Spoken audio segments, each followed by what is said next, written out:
andao tononona amin'ny anaran'ny fahafahana zay rehetra miody fiadanana samy azo andao tononona amin'ny anaran'ny fitofiana na maitana fotsy raha ihany amin'ny fameno andao tononona amin'ny anaran'ny firalahina fa ny hery miray tonga zavatra tenenina foana hoe ilaina fampitatana irariana aza itoto vakana teneno any eniny litera voalohany dia omeko anao ny faharoa fa manambara fitiavana manambara fananganana andramo any faratena miray dia isan'ny fahamarinana airato maso fatelo fa misy atsarana mibalika tsy aizy fa mambadiko ny maso mahita telo zoro mitsilo avy eny antsinanana andao any andramana fa miredaredany laka rehefa ny fitiavana ny tafatoetra amin'ny andro fametrahana afaka mandrihatra ny afo ny fahafahana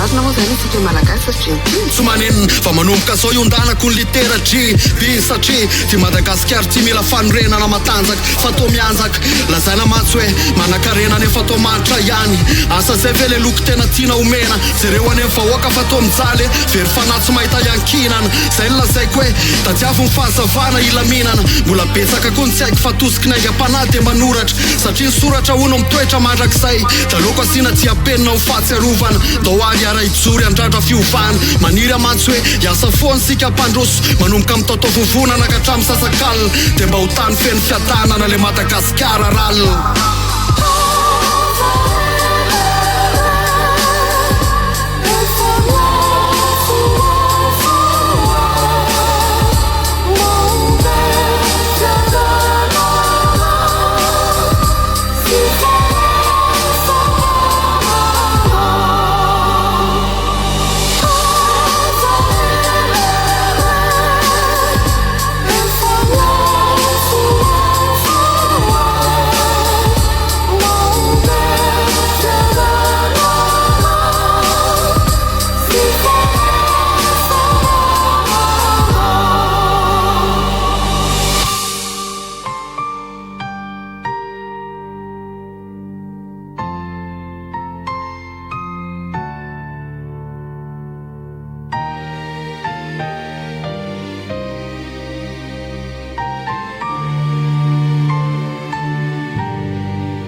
olombelona tsy mitady fiadanana zany fa izy andao sika iara iretanana ary sakay zay fanomena atsika ny voary ondanana anjaratsika sisa no mikapoka ny lalana andehanana manefa ny fahatotonga zavakanto aza ela rehefa ao misy fitahina tsy miato ao misy mozika milanto tondranao amin'ny fahendrena fahatsarana ary ny hery andao hiary dia aleo tsy miaritra fery aleo tsy manaiky very samy andrandra lanitra anivo famazinana tsy nafinatra mba maniry fotsiny fa sady tsy mahay mamaky any tsy mahay manoratra mangavanareo hoe ity inspirako ty raketo atsoratra aloha hiparitaka alefaso mitety vohitra fa kio mafo reny fazatany fa mety afindra tendrombohitra